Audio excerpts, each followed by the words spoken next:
So when I was a kid, I did a lot of baking. I was pretty good at baking. I did a lot of things that people don't even realize you can do at home. Like I made English muffins, I made bagels. And generally, if you make something from scratch at home, it is going to be better than what you could get at a grocery store or restaurant, or especially if you make it with a mix, in part because you are actually choosing quality ingredients and even relatively premium things that are still doing like more sugar and less actual flavoring. So I would tend to cut down the sugar, and then I would do like chocolate and fruit or whatever was actually giving it flavoring. Chocolate, fruit, spices, I would do more of that.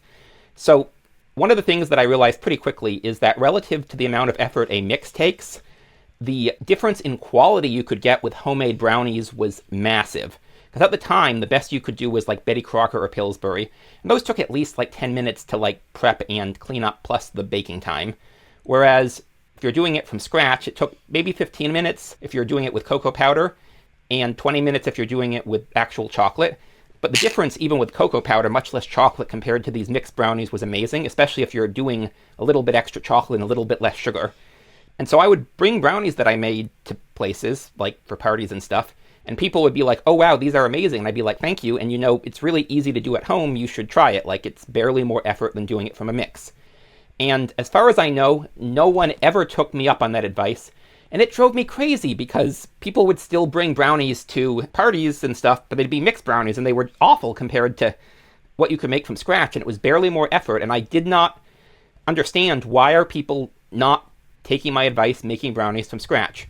And so I call this the brownie principle, because I realized this kind of applies to a lot of things where we either ask ourselves or ask other people, why don't you just do X? It's easy. And the answer to that is, so first of all, people have different preferences, and so some things interest people differently. And so that's one part of it. And like, I was interested in baking, and that also meant that I had more of a knowledge skills of like the basics of baking that I took for granted. And then you also might not have the stuff in your house to do it. Like now I don't keep flour or sugar in my house, and I don't use my oven because it doesn't vent outside. And I bought it knowing it didn't vent outside. I was going to get a vent put in, and I never did, so I just never use it. And so if I were going to bring brownies to a party, I would go to H-E-B and get H-E-B brownies, and they would not be as good as brownies I could make from scratch. But the extra effort of getting flour and sugar and stuff to make them is just not worth it for me now. Although I would probably bring something better than brownies if I was getting something at H-E-B. And you see a lot of things like this. Like the classic one was my mother would talk about sort of justifying why she didn't change her own oil, and she'd be like, when you factor in the cost of disposing of the oil, like, it barely costs more to pay someone to do it than to try to do it myself. So why do I learn this skill and do it all myself when I can just pay someone and pay like $20 more and deal with all the disposal? And that makes sense. And this is an example of the principle of comparative advantage.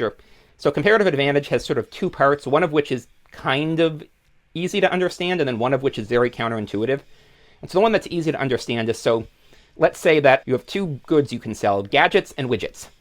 And let's say that I can make 50 gadgets an hour and 10 widgets an hour, and you can make 50 widgets an hour and 10 gadgets an hour. Well, obviously, I should focus on making gadgets, you make widgets, and we trade. And that's simple enough. But the counterintuitive thing is, let's say that I am actually better than you at this. So let's say I can make 300 gadgets an hour and 150 widgets an hour, and you can make 120 of either gadgets or widgets an hour. Well, what makes sense is for me to just make gadgets, the thing that I'm relatively better at than you, and you to just make widgets, the thing that you're relatively less bad than me, like only 30 an hour less, and then we trade for them, and that makes us both better off. And I will probably make a video on comparative advantage where I actually explain the math behind it, because this is not intuitive to people. But it is.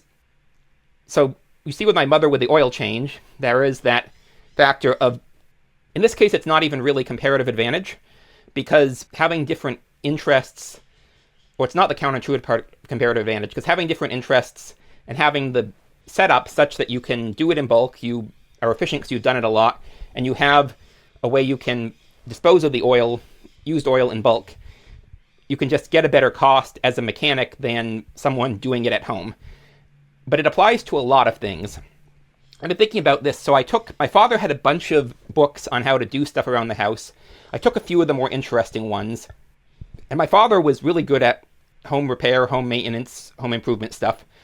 His father was even better at it, But my father also, like, my mother tried to get him to, she was on the board of directors at the Cooley Dickinson Hospital in Northampton. And so one thing she learned is there was a demand for good medical record software because all of what was available was pretty bad. And she was trying to get him to do that. And I had thought that she was telling him to do it all himself. And I was like, Mom, you know that one person can't do this all yourself? She's like, no, I know, but your father was good at the high level coding stuff. And if I had like given him the information about what they want and he had put together a team and planned it, he could have got it built. And that is exactly what, so Sean Fry, who is a friend, mentor, serial entrepreneur, that's what he did, is he built medical record software, and he was not an expert coder, but he understood the demand and he understood the architecture of coding well enough to put together a team to get it built. And if my father had done that, he would not have had to do the home improvement stuff. And it is the case, like, it feels good to be able to do some of this stuff yourself and know how.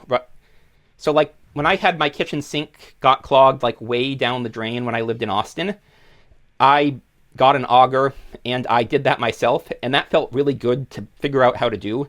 And likewise with other basic plumbing stuff I've done. And so it does feel good to do some of this stuff yourself, but it also, if you do too much yourself, you're losing track of, okay, well, let's actually focus on what I am good at, because you have limited time, limited energy. So I've noticed we have this attitude of asking ourselves, other people, why don't I do X? Why don't you do X? It's simple. And I feel like now I have basically 3 reasons where I would actually do something that is supposedly simple that I don't already know how to do. And those are, first of all, if it's fun, interesting, if I want to do it. Secondly, if I think understanding how it is done will give me a useful insight into something related to it. And so with video editing, I mean, it's mostly the third reasoning that I learned video editing myself, and I'll get to that. But it was also a little bit the second reasoning, because now that I've learned how to do it, I know what video editing entails to some degree. But the third reason, and the main reason I learned to do video editing myself, is it was a blocker for me making these videos. Because I was originally, okay, I don't want to learn video editing, and it seemed like a high barrier to entry, even though I had a Mac and I have iMovie, which is actually very low, very shallow learning curve, although it also maxes out at a pretty basic level. And so I didn't do that, and I was initially, like, I was making enough money that I'm like, I'm going to pay someone to do that, but then I had to find someone. Then a friend recommended a friend. Then they had a falling out before I got him to edit any videos. I'm like, well, it's a lot of work to figure out who to do for an editor.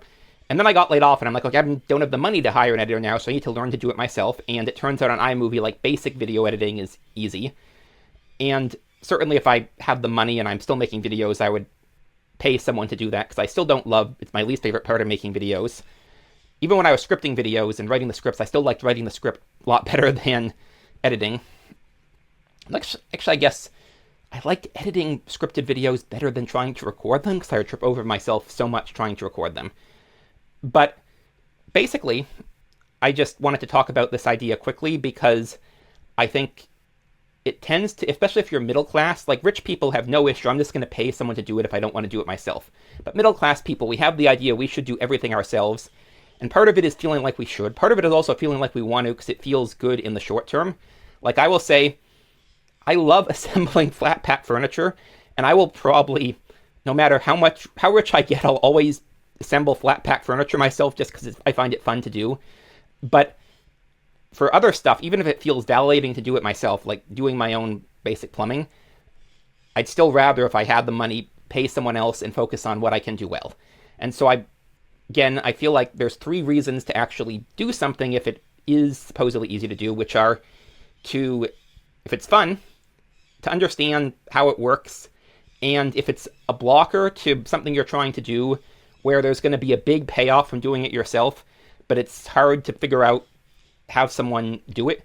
And one thing I've realized is, like, a lot of successful YouTube channels that are started by people who come from rich backgrounds, they do start out hiring video editors, like even college kids.